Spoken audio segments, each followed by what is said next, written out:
Era uma noite quente em Jerusalém, quando Davi, o rei guerreiro, se viu incapaz de dormir. O peso da culpa, a sombra de erros passados e a angústia de uma alma inquieta o mantinham acordado.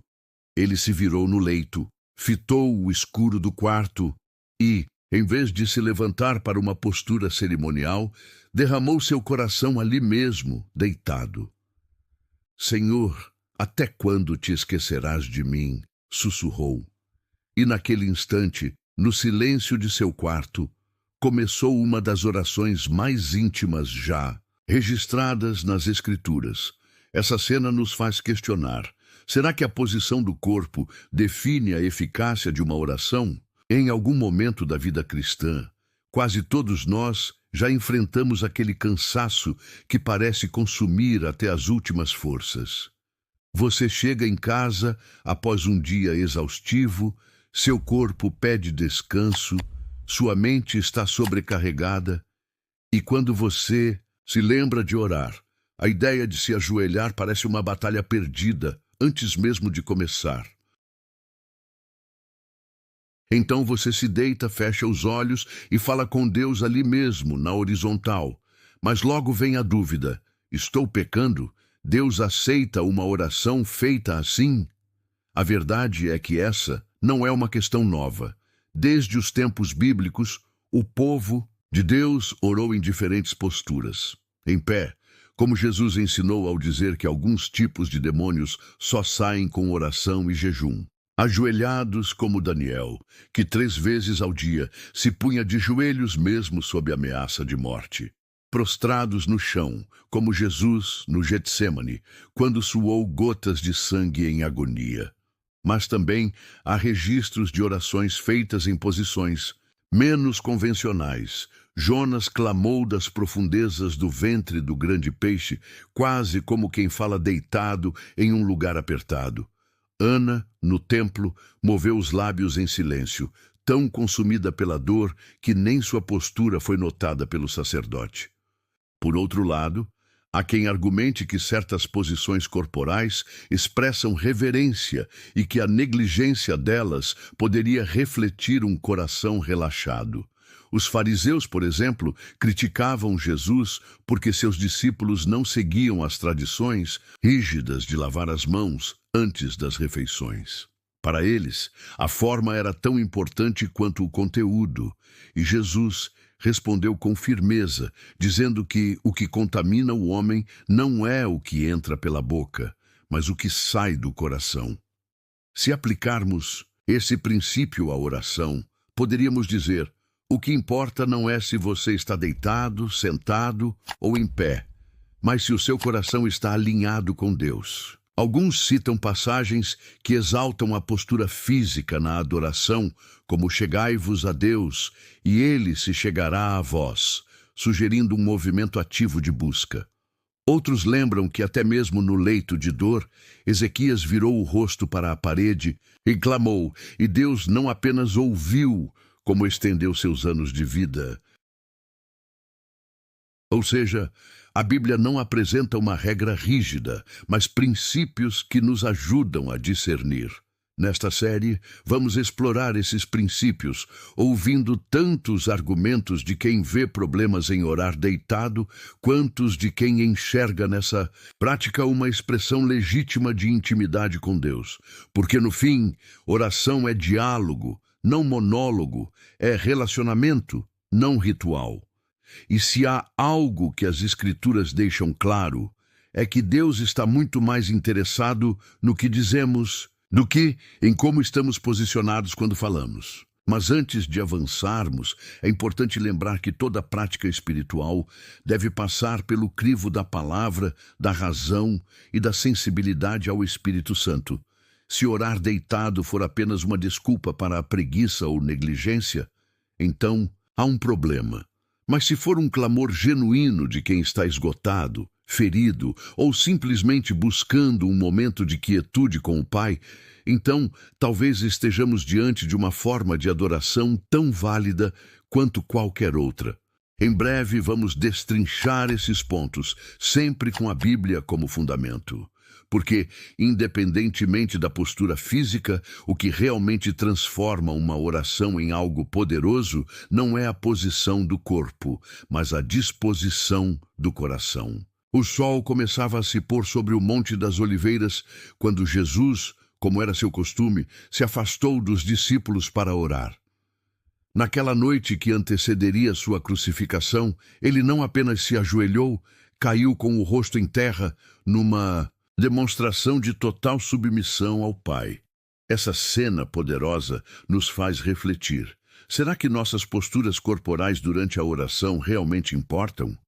E se sim, até que ponto? Ao longo das Escrituras, encontramos inúmeros exemplos de como o povo de Deus se posicionava ao orar. Moisés, no deserto, muitas vezes caía de rosto em terra diante da Shequina, a glória manifesta do Senhor. Salomão, na dedicação do templo, ajoelhou-se diante de toda a Assembleia de Israel. Até mesmo os anjos no Apocalipse prostram-se diante do trono celestial. Essas imagens nos mostram um padrão claro. Há algo profundamente significativo na linguagem corporal da adoração. Mas por que essas posturas específicas? Ajoelhar-se, por exemplo, não é apenas um ato físico, é um símbolo de rendição, reconhecimento da soberania divina. Quando dobramos nossos joelhos, estamos declarando com nosso corpo o que nosso coração deve sentir: que Deus é grande e nós, pequenos. Prostrar-se vai ainda além. É a postura de quem se esvazia completamente, como Jesus fez no Getsêmani. Essa reverência física nos ajuda a combater o orgulho e nos lembra de nossa posição como criaturas diante do Criador. Alguns teólogos argumentam que negligenciar essas posturas pode, com o tempo, levar a uma atitude casual demais diante do sagrado. Afinal, nosso corpo não é separado de nosso espírito, somos seres integrados. A forma como nos posicionamos pode influenciar como nos relacionamos com Deus. Não é à toa que Paulo nos exorta a oferecer nossos corpos como sacrifício vivo, santo e agradável a Deus. Isso inclui como usamos nosso corpo na adoração. No entanto, aqui surge uma pergunta crucial. Será que Deus rejeitaria a oração de um enfermo que não pode se ajoelhar? De um idoso com artrite severa? De um soldado na trincheira que sussurra uma prece deitado no chão lamacento? A resposta parece óbvia, e é aqui que começamos a discernir entre princípios e legalismos. A Bíblia mostra que Deus olha para o coração. Quando Ana orava no templo tão intensamente que seu rosto revelava sua angústia, o sacerdote Eli a julgou por estar embriagada. Mas Deus ouviu sua oração, e o restante da história prova que sua postura irreverente aos olhos humanos não impediu o agir divino. Da mesma forma, o ladrão na cruz não pôde se ajoelhar, muito menos prostrar-se. Mas suas poucas palavras, ditas naquela posição tortuosa, garantiram-lhe o paraíso. Isso nos leva a um equilíbrio necessário. Enquanto posturas de reverência são bíblicas e valiosas, elas não são um requisito absoluto para que Deus ouça nossas orações. O salmista diz que o Senhor inclina seu ouvido ao nosso clamor, não ao nosso contorcionismo. O profeta Isaías condena o povo que honra a Deus com os lábios, enquanto seu coração está longe, mostrando que a verdadeira reverência começa no interior. Portanto, ao considerarmos orar deitados, precisamos examinar nossas motivações. É por comodismo ou por real necessidade? Estamos buscando conveniência ou expressando um coração sincero dentro de nossas limitações? A resposta a essas perguntas será mais reveladora do que a posição em si. Nos próximos blocos, exploraremos como momentos de extrema fraqueza e vulnerabilidade, justamente quando o corpo não responde, podem se tornar oportunidades únicas de intimidade com Deus. Porque às vezes é quando estamos totalmente prostrados, não por reverência, mas por exaustão que descobrimos o que significa o poder se aperfeiçoa na fraqueza. A escuridão do quarto era espessa quando o profeta Elias, após fugir da ameaça de Jezabel, se deixou cair sob uma árvore. Aquele mesmo homem que havia enfrentado os profetas de Baal no Monte Carmelo, agora estava exausto, desanimado, pedindo a morte. E ali, deitado no chão, ele orou: "Basta, Senhor, toma a minha vida." O que aconteceu em seguida é revelador. Um anjo tocou nele, ofereceu-lhe pão e água e permitiu que dormisse. Só depois desse descanso físico é que Deus iniciou o diálogo que restauraria seu profeta. Essa passagem nos ensina algo profundo. Há momentos em que nossa fraqueza física se torna o altar onde Deus encontra conosco de maneira singular. Quantas vezes nos encontramos em situações semelhantes? Dias em que as forças se esvaem, em que a dor crônica lateja, em que a depressão pesa como chumbo sobre nossos membros. Nessas horas, a ideia de nos levantarmos para uma oração formal parece tão distante quanto escalar uma montanha. E é justamente nesses momentos que precisamos lembrar: Deus não é um cobrador celestial exigindo determinadas posturas para aceitar nosso clamor. Ele é o Pai que conhece nossa estrutura, que se lembra de que somos pó. A Bíblia está repleta de exemplos de pessoas que oraram em condições extremas de fraqueza física. Jó, coberto de chagas, sentado na cinza, mal podia mover-se quando elevou suas questões a Deus. A mulher com fluxo de sangue, tão debilitada, por 12 anos de hemorragia, tocou as vestes de Jesus sem sequer conseguir olhar em seu rosto. O paralítico baixado pelo teto nem mesmo podia estender as mãos, mas seus amigos o levaram até Cristo. Em todos esses casos, a limitação física não impediu o encontro com o divino. Em alguns aspectos, até o facilitou, pois era na total dependência que a graça se manifestava com mais clareza. Jesus mesmo, no auge de seu sofrimento na cruz, não pôde assumir nenhuma das posturas tradicionais de oração.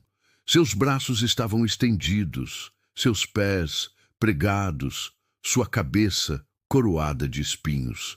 E mesmo assim, dali saíram algumas das orações mais poderosas já proferidas. Pai, perdoa-lhes, porque não sabem o que fazem. Deus meu, por que me desamparaste?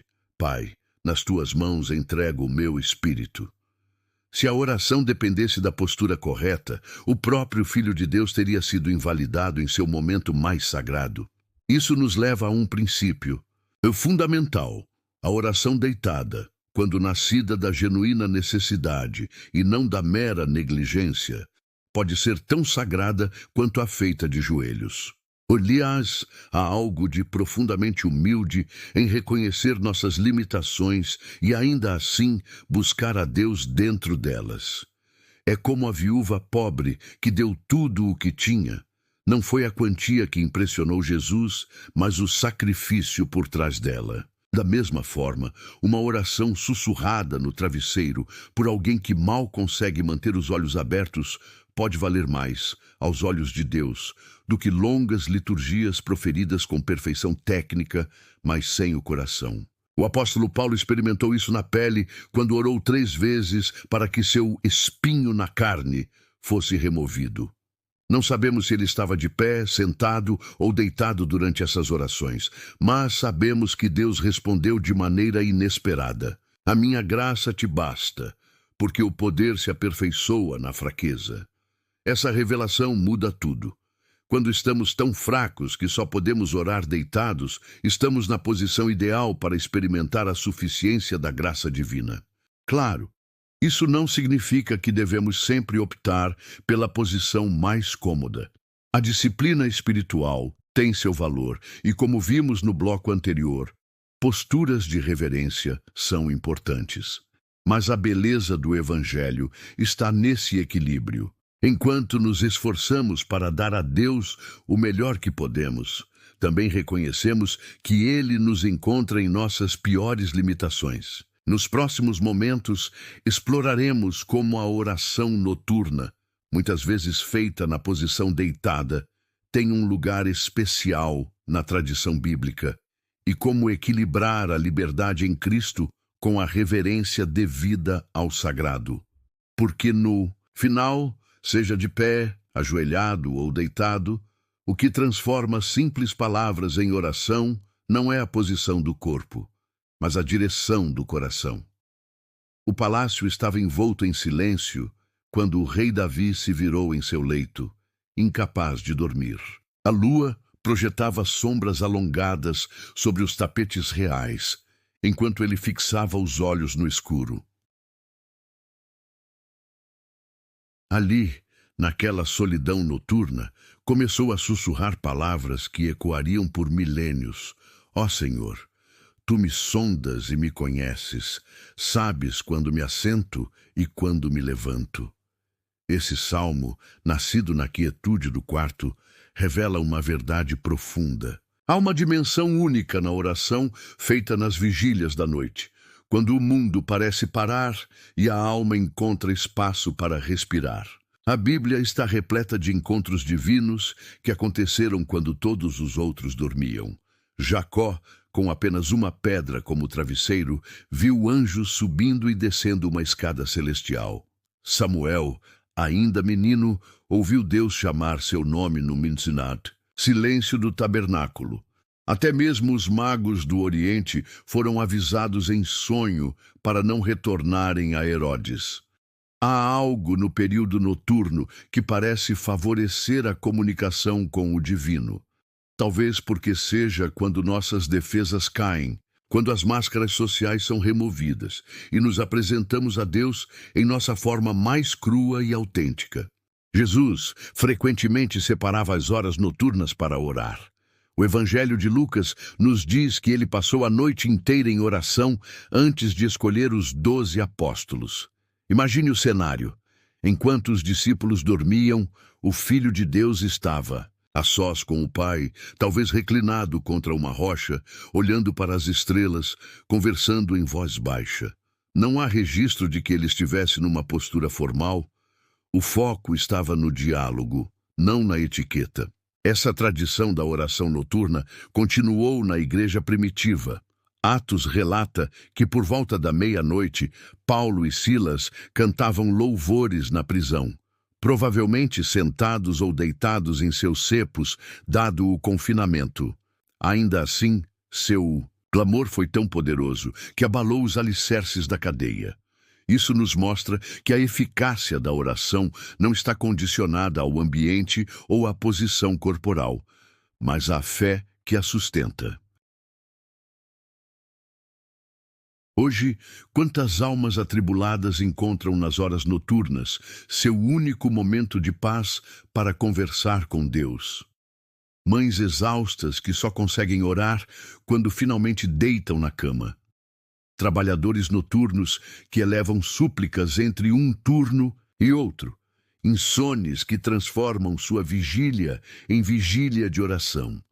Esses momentos, longe de serem menos válidos, podem se tornar os mais sagrados, pois é quando o coração, livre das distrações diurnas, pode se derramar sem reservas. O livro de Lamentações traz uma frase reveladora: levanta-te, clama de noite, derrama como água o teu coração perante o Senhor. A imagem é poderosa. Assim como a água encontra seu nível natural quando derramada, nossa alma encontra seu repouso quando se esvazia diante de Deus. E muitas vezes isso acontece justamente quando estamos deitados, em nosso estado mais vulnerável e verdadeiro. Agora, vamos examinar como equilibrar essa intimidade noturna com a disciplina espiritual e como evitar que a liberdade se torne libertinagem. Porque a oração, em qualquer hora ou posição, deve sempre nos levar a uma maior conformidade com Cristo, seja no silêncio da noite ou no clamor do dia. A terra tremeu violentamente quando o povo de Israel se reuniu ao pé do Monte Sinai. Trovões estrondosos rasgaram os céus. Relâmpagos cegantes iluminaram a montanha envolta em fumaça, enquanto o chofar soava cada vez mais forte. Moisés, com o coração batendo como um tambor de guerra, levou o povo para encontrar-se com Deus.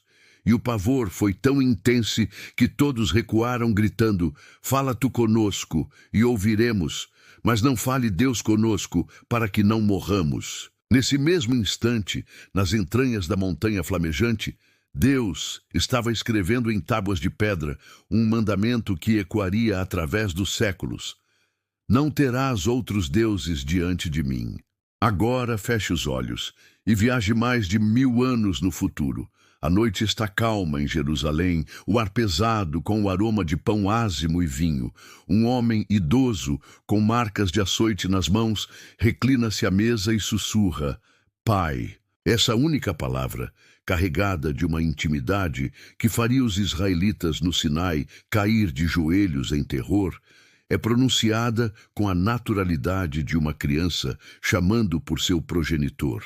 Esse é o abismo sagrado que todo cristão navega. O mesmo Deus que fez as montanhas fumegar como caldeirões, agora nos convida a chamá-lo de Abba, o termo mais íntimo para pai no idioma aramaico. Como reconciliar essas duas realidades? Como equilibrar o Deus que ordenou a Moisés tirar as sandálias porque o lugar era santo, com o Cristo que lavou os pés sujos de poeira dos discípulos?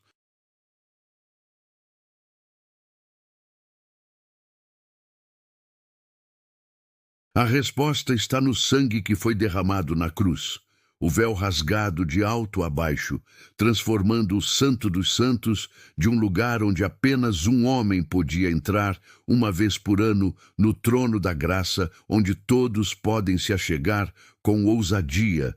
Hebreus 4,16. Mas cuidado! Esse acesso não é fruto de casualidade barata. Cada gota do cálice da nova aliança custou o preço do sangue do Filho de Deus. Quando nos aproximamos do Pai, seja de joelhos no altar ou deitados em nosso leito, devemos lembrar que estamos pisando em terreno santificado pelo sacrifício mais caro da história. O mesmo Jesus que nos chamou de amigos, João 15,15, é o que apareceu a João em Pátimos com olhos como chama de fogo e voz como o estrondo de muitas águas, fazendo o discípulo que havia reclinado sobre seu peito cair como morto aos seus pés. Apocalipse 1:12-17. É nesse contexto sagrado que examinamos a prática de orar deitado. Há uma diferença abissal entre o cansado que sussurra "Abba, Pai" em sua exaustão, e o preguiçoso que nem se dá ao trabalho de sentar-se para falar com o Rei dos Reis. Entre a viúva que derrama sua alma no travesseiro encharcado de lágrimas e o cristão nominal que murmura mecanicamente frases vazias enquanto jameia adormecido. Lembre-se de Ananias e Safira, mortos por mentirem ao Espírito Santo, Atos 5:1-11. Lembre-se de Nadab e Abiú, consumidos por fogo estranho, Levítico 10:1-3. Esses episódios nos alertam: a intimidade nunca deve degenerar em familiaridade vulgar. Mas, ao mesmo tempo, recorde-se do filho pródigo, coberto de lama e vergonha, recebido com abraço e beijo, Lucas 15:20. Lembre-se da mulher pecadora, cujas lágrimas lavaram os pés de Jesus, Lucas 7:36-50. Portanto, quando você se encontrar deitado à noite, conversando com Deus, pergunte-se: estou me aproximando como filho amado ou como servo negligente? Como adorador sincero ou como espectador desinteressado? A posição do corpo é secundária. O que importa é se seu espírito está prostrado em reverência, mesmo que seu corpo esteja reclinado em repouso. Nos próximos blocos, mergulharemos mais fundo nesse mistério. Como viver na tensão criativa entre o Santo, Santo, Santo dos serafins e o Pai Nosso ensinado por Cristo. Porque somente quando compreendermos a majestade de quem nos convida à intimidade é que nossas orações, em qualquer postura, alcançarão o céu. A noite caía sobre o Getsêmani, quando Jesus, em agonia profunda, caiu com o rosto em terra. Seu suor tornou-se como gotas de sangue escorrendo sobre o solo sagrado. Naquele momento, o Filho de Deus não estava em posição de majestade, mas prostrado em completa vulnerabilidade. Seus discípulos dormiam, seus amigos haviam fugido e mesmo o céu parecia silencioso. E ali, no chão frio, entre lágrimas e gemidos inexprimíveis, brotou a oração mais poderosa da história. Meu Pai, se possível, passe de mim este cálice. Todavia, não seja como eu quero, mas como tu queres. Esta cena nos revela uma verdade transformadora. Deus não procura posturas perfeitas, mas corações quebrados. Quando examinamos as Escrituras, descobrimos que o Todo-Poderoso sempre escolheu se revelar através da fragilidade humana. Moisés, gago e inseguro, tornou-se a voz de Deus para Faraó. Davi, o menor entre seus irmãos, foi ungido rei de Israel. Paulo, com seu espinho na carne, carregou o Evangelho aos confins do mundo. E nós, em nossos corpos imperfeitos e cansados, somos convidados a nos tornar templos do Espírito Santo. A oração deitada, quando nascida de um coração sincero, pode ser tão sagrada quanto a mais solene liturgia. O salmista clamava: "Quando me lembro de ti no meu leito e medito em ti nas vigílias da noite."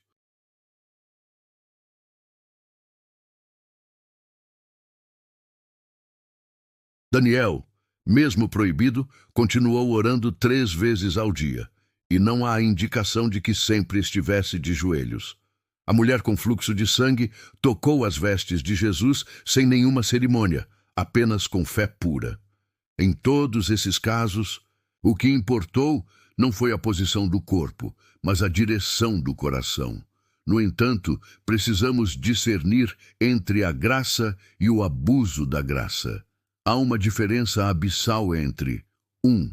O enfermo que derrama sua alma no leito de dor, como Ezequias, que virou o rosto para a parede e clamou por vida.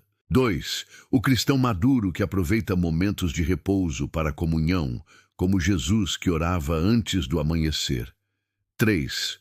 O negligente que transforma a comodidade em estilo de vida, como os discípulos que dormiram quando deveriam vigiar Paulo. Nos adverte: rogo-vos, pois, irmãos, pela compaixão de Deus, que apresenteis os vossos corpos como sacrifício vivo, santo e agradável a Deus. Romanos 12, 1.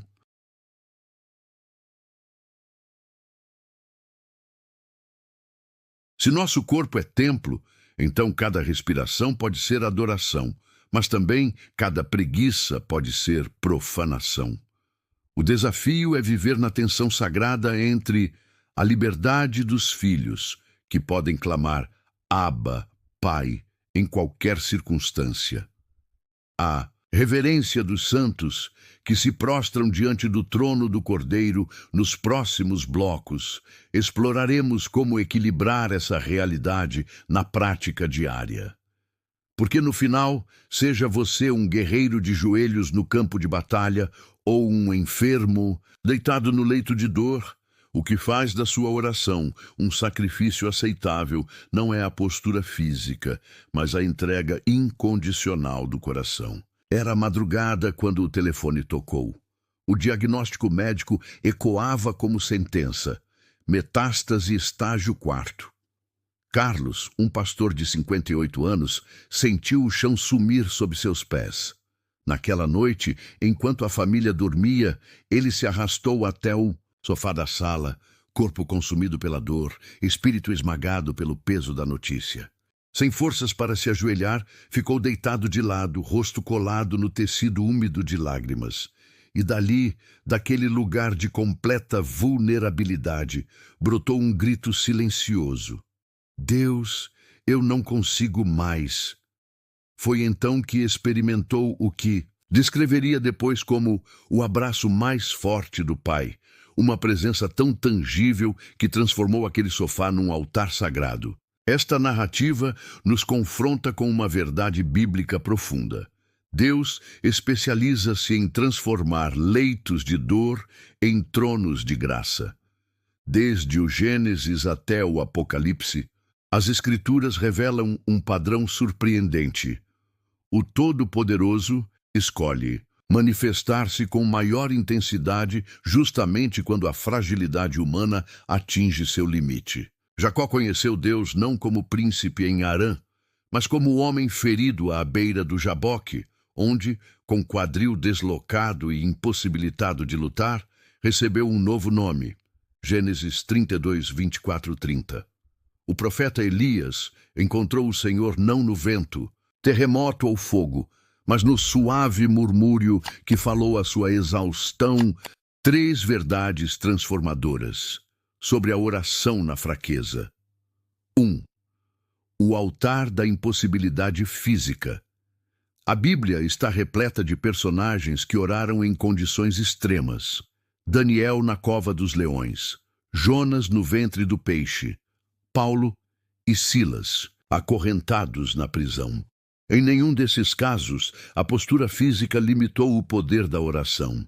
Pelo contrário, a fraqueza tornou-se o canal para a manifestação da força divina, 2 Coríntios 12, 9. 2. A teologia do gemido, Romanos 8, 26, revela que o Espírito Santo transforma nossos gemidos inexprimíveis em orações perfeitas.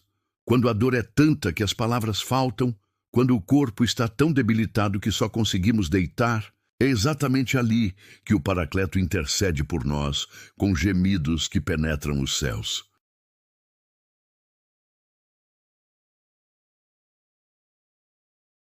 Três. A sacralidade do corpo sofredor.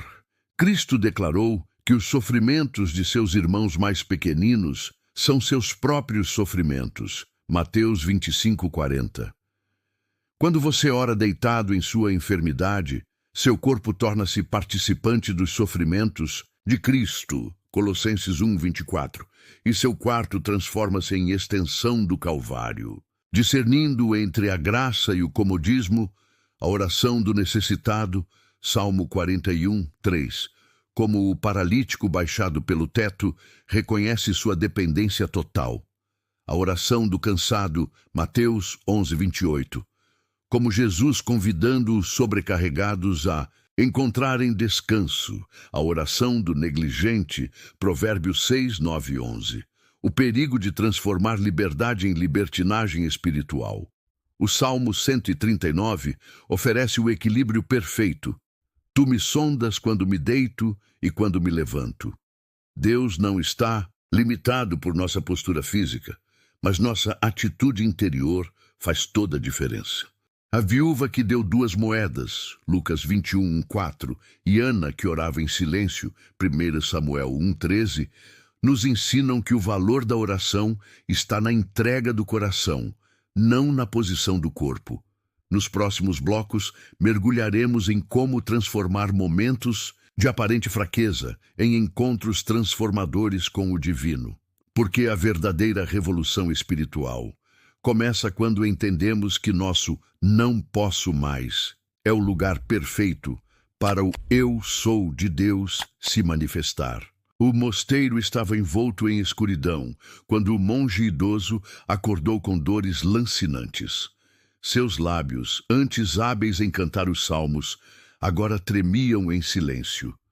Suas mãos, antes levantadas em oração, jaziam imóveis sobre o leito. Naquele momento de absoluta impotência, ele compreendeu o que Teresa d'Ávila chamaria, séculos depois, de oração de quietude. Quando a alma fala sem palavras e o espírito clama sem sons.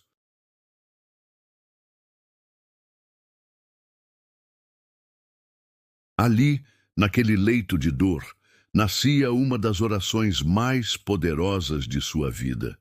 Uma oração feita inteiramente no silêncio do espírito, no gemido da carne, na entrega total da vontade. As Escrituras revelam um mistério fascinante. Algumas das orações mais transformadoras foram as que nunca foram verbalizadas. A mulher com fluxo de sangue, Marcos 5, 25, 34, não fez discursos eloquentes. Seu toque silencioso nas vestes de Jesus liberou o poder curador. O pai do menino endemoniado, Marcos 9, 14 e 29, confessou sua fé vacilante com lágrimas nos olhos e viu seu filho liberto. Até mesmo o próprio Cristo, no auge de seu sofrimento na cruz, ofereceu ao Pai o silêncio quebrado apenas por 7 breves frases, cada uma delas um terremoto teológico, 3 dimensões da oração não verbal. 1. A linguagem do sofrimento. Jó, sentado nas cinzas, raspando suas feridas com caco, demonstrou que o sofrimento pode ser em si mesmo uma forma de oração quando oferecido a Deus. Seus amigos falaram milhares de palavras vazias. Seu silêncio posterior falou mais que todos os discursos. Jó 42, 7, 8. 2. A oração do corpo. O paralítico baixado pelo teto, Marcos 2, 1, 12, não pronunciou uma só palavra. Seu corpo quebrado. Foi sua petição, a fé de seus amigos, seu clamor. Jesus viu a oração implícita naquela cena e respondeu com poder. 3. O gemido do Espírito. Romanos 8, 26 descreve o Espírito Santo fazendo intercessão por nós com gemidos inexprimíveis. Quando estamos tão fracos que nem sabemos orar como convém, o próprio Deus transforma a nossa fraqueza em linguagem celestial. O perigo da verbalização vazia. Jesus advertiu contra as vãs repetições dos gentios. Mateus 6 e 7. O profeta Isaías denunciou o povo que honrava a Deus com os lábios enquanto seu coração estava longe. Isaías 29, 13. Há uma diferença abissal entre o silêncio do encontro. Salmo 46, 10. Aquietai-vos e sabei que eu sou Deus. O silêncio da negligência. Amós 8:11. Enviarei fome de ouvir as palavras do Senhor. Aplicação prática para hoje. 1. Na enfermidade. Quando a dor cala sua voz, ore com a imaginação, visualizando Cristo ao seu lado, com a respiração, inspirando a graça, expirando a dor, ou simplesmente repousando na presença divina. 2. Na exaustão. Transforme tarefas cotidianas em oração. Cada movimento de um lenço sobre a testa febril pode ser um ato de adoração. Cada suspiro pode carregar um clamor. 3. Na secura espiritual. Como João da Cruz ensinou na noite escura. Às vezes, o silêncio é a escola mais avançada da oração.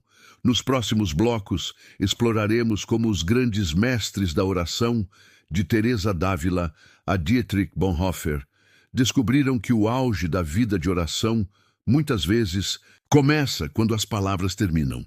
Porque no fim, o Pai que vê em secreto, Mateus 6,6, não precisa de nossas elocuções, mas de nossa entrega, seja ela expressa em 1000 palavras ou em um só suspiro de amor. O quarto de hospital cheirava a antisséptico e lágrimas.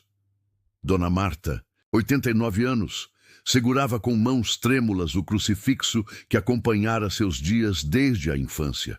O câncer havia consumido seu corpo, mas não sua fé. Quando a dor tornava impossível até mesmo sussurrar o Pai Nosso, seus olhos, cheios da sabedoria dos anos, fixavam-se na imagem do Cristo sofredor. Naquela noite, seu último suspiro terreno não foi um grito de desespero, mas um nome pronunciado com doçura: Jesus. E então, silêncio. Na eternidade, esse suspiro final ecoou como o mais puro dos améns. A Bíblia nos revela que a morte dos santos é preciosa aos olhos de Deus. Salmo 116, 15. Desde Estevão, que viu os céus abertos em seu último momento, até o ladrão na cruz, que recebeu o paraíso como resposta a uma simples súplica.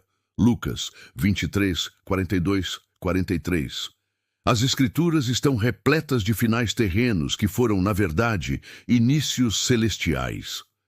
Essas narrativas nos ensinam uma verdade transformadora. Não há momento em nossa existência, nem mesmo o derradeiro, que não possa ser santificado pela oração. 3 formas, como a própria morte, se torna oração. 1. O martírio como liturgia. Policarpo, discípulo do apóstolo João, ao ser queimado vivo, orou: Graças te dou, porque me julgaste digno deste momento. Seu sacrifício ecoou o de Cristo na cruz. Cada dor uma palavra, cada chama um altar. 2. A entrega final como ato de fé.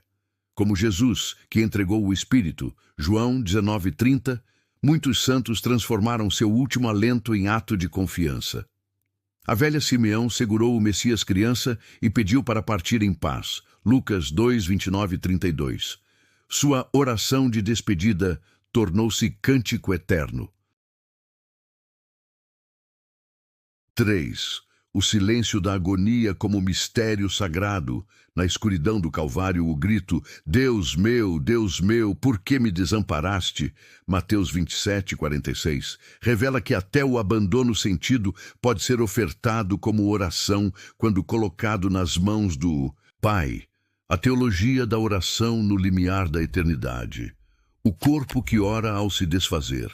Cada suspiro do enfermo terminal, cada contração de dor pode ser unido aos sofrimentos redentores de Cristo. Colossenses 1:24.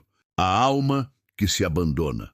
Como criança nos braços do Pai, a entrega final repete o em tuas mãos entrego meu espírito de Jesus. Lucas 23:46. A esperança que transforma gemidos em glória. Romanos 8:18 assevera que os sofrimentos do tempo presente não podem ser comparados com a glória vindoura. Para os que acompanham, os que partem. 1. O ministério da presença silenciosa. Às vezes, a melhor oração é segurar a mão do moribundo, como José fez com Jacó. Gênesis 21. 2. A oração dos salmos no leito de morte. A tradição milenar da Igreja ensina que os Salmos 23, 91 e 121 são particularmente adequados para esses momentos. 3. O poder da unção dos enfermos. Tiago 5, 14 e 15. Sacramento que santifica o trânsito para a eternidade. Nos derradeiros blocos, contemplaremos como a oração nos prepara não apenas para viver, mas para morrer. E como cada amém terreno ecoa no coração do Pai como prelúdio do amém eterno. Porque no fim de todas as coisas, descobriremos que toda oração, seja de joelhos, deitada ou no último suspiro, não passa de resposta ao Deus que sempre falou primeiro. Era madrugada quando o último suspiro de Ana ecoou no quarto silencioso.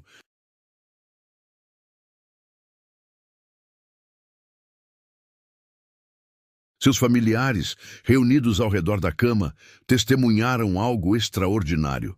Aqueles lábios que por décadas murmuraram orações, ora de joelhos no altar, ora deitada no leito de dor, agora se calavam para sempre.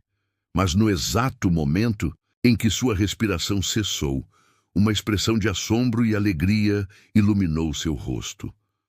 O que ela viu naquele instante final? Que mistério foi revelado à sua alma no limiar entre o tempo e a eternidade? Você já imaginou como será seu último momento de oração na Terra? Esta cena nos leva ao cerne de nossa jornada.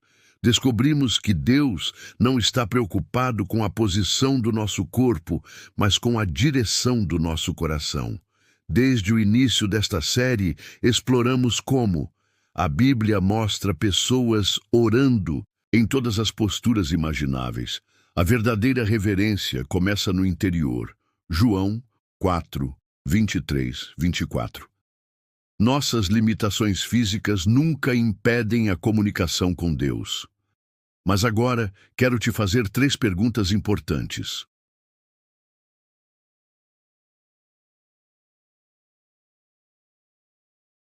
Qual foi o momento mais significativo em que você orou deitado?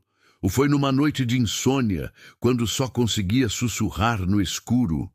O num leito de hospital, quando as forças faltaram. Ou simplesmente num momento de intimidade com Deus. Antes de dormir. 2. Como esta série mudou sua perspectiva sobre oração. Você percebeu que pode orar em qualquer situação? Descobriu novos significados em velhos hábitos? Ou talvez sentiu o Espírito Santo falando sobre equilíbrio em sua vida devocional? 3. Qual será a sua próxima atitude prática? Vai experimentar novas formas de se conectar com Deus? Vai ensinar a outros sobre essa liberdade em Cristo? Ou simplesmente vai descansar na certeza de que Deus ouve você em qualquer circunstância?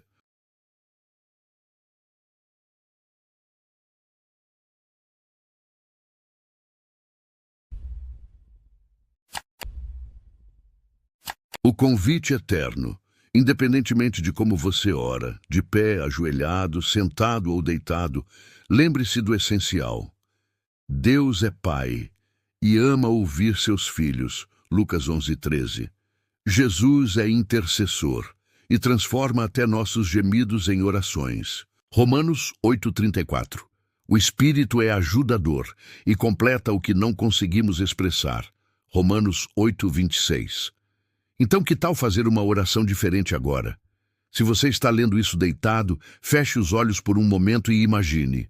Você está no trono da graça, Hebreus 4:16. Cristo está à direita do Pai, intercedendo por você, Romanos 8:34.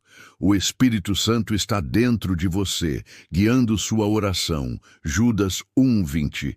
E nesse instante sagrado, em qualquer posição que seu corpo esteja, sua alma pode voar mais alto que as estrelas no diálogo mais antigo e mais belo do universo. A conversa entre o Criador e sua criatura amada.